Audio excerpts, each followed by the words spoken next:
Bully got what he deserved. Don't mess with people if you don't want to be messed with. Commuting wasn't glamorous, but it was steady. Every morning, I boarded the same bus at 7:45 sharp, coffee in hand, earbuds ready, and 25 minutes of peace ahead of me before the day really began. The bus was always the same mix of people: office workers like me, a handful of students, retirees running errands early, and the occasional random traveler with a suitcase. We all had our unspoken rhythm, the quiet etiquette that kept Here's the mornings cleaned up. bearable, at least until he showed up. I first noticed him on a Monday. A college kid, maybe 19 or 20, with a perpetually smug look plastered on his face.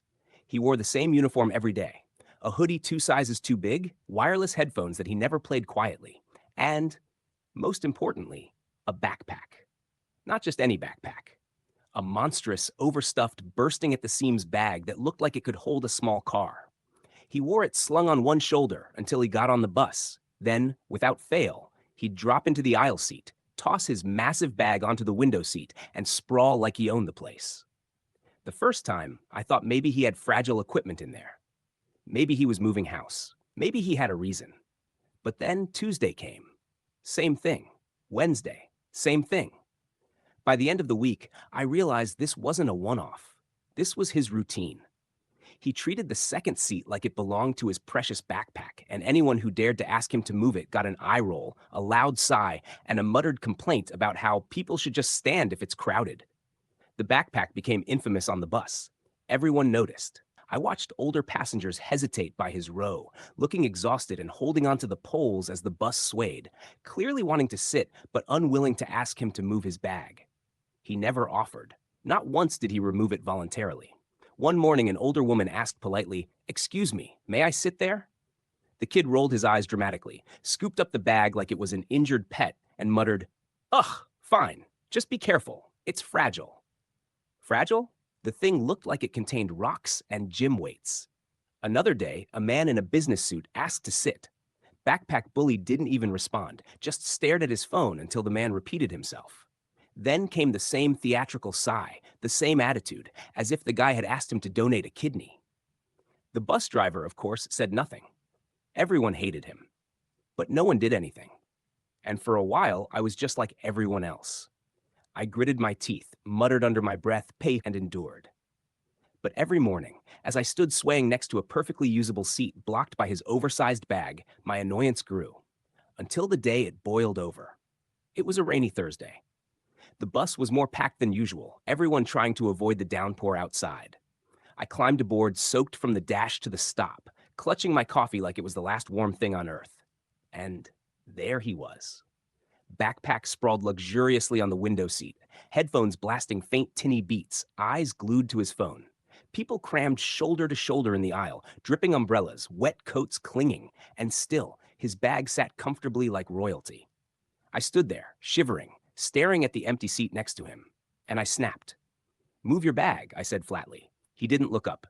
I repeated louder, "move your bag. People need seats." That got me an eye roll. He huffed like I'd just ruined his day, scooped the backpack up with exaggerated care, and plopped it onto his lap. The older woman behind me thanked me with her eyes as she sat down. But the kid?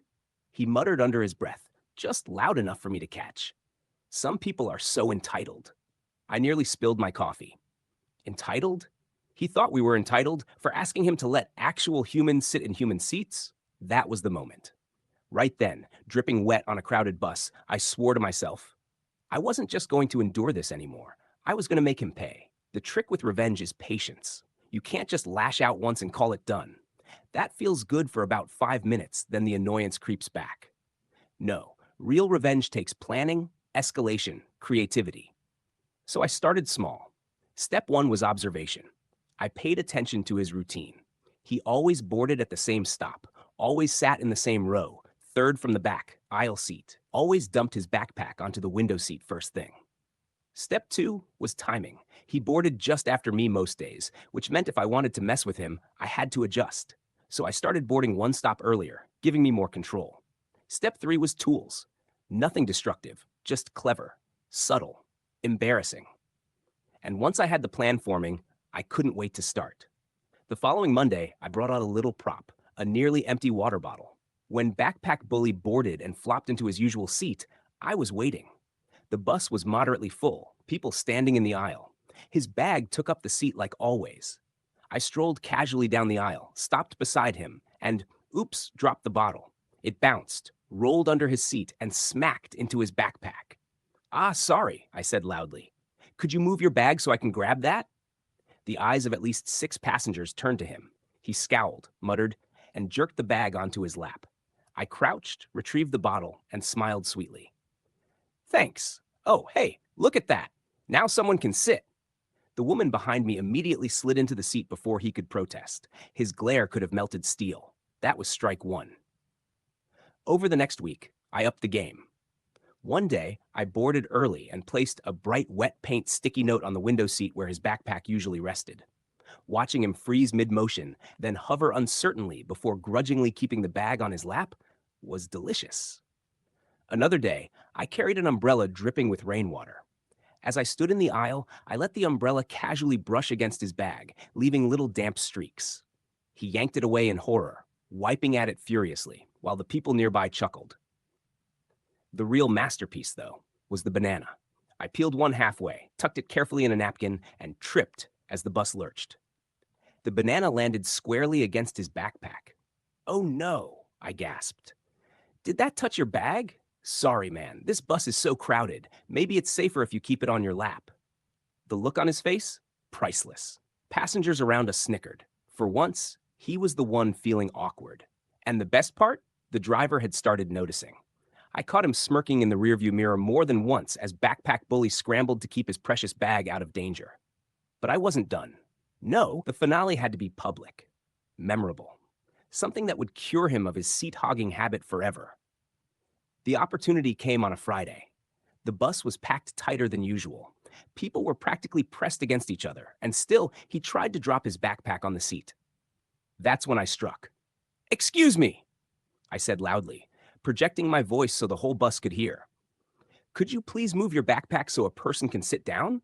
Or is your bag paying for a ticket?" The bus erupted in chuckles. Someone muttered, "Yeah, I'd like to see the bag's monthly pass." Even the driver barked a laugh. Backpack Bully froze. His ears turned red. He yanked the bag into his lap, scowling furiously, but the damage was done. From then on, every time he tried to hog the seat, someone would chime in, "Hey, is your backpack riding today too?" It became a running joke. He couldn't escape it, and slowly, grudgingly, he stopped. The bag stayed on his lap. The seat stayed open. The bus returned to normal. Now my commute is quiet again. Coffee in hand, earbuds in, a free seat next to me most mornings. Backpack Bully still rides, still sulks, but he doesn't dare block a seat anymore. Not after the public humiliation. Not after becoming the punchline. The sweetest part? I didn't even have to touch his precious bag. I just gave everyone else permission to laugh at him. And laughter, as it turns out, is the sharpest revenge of all. Like and subscribe. Share if this has ever happened to you or someone you know.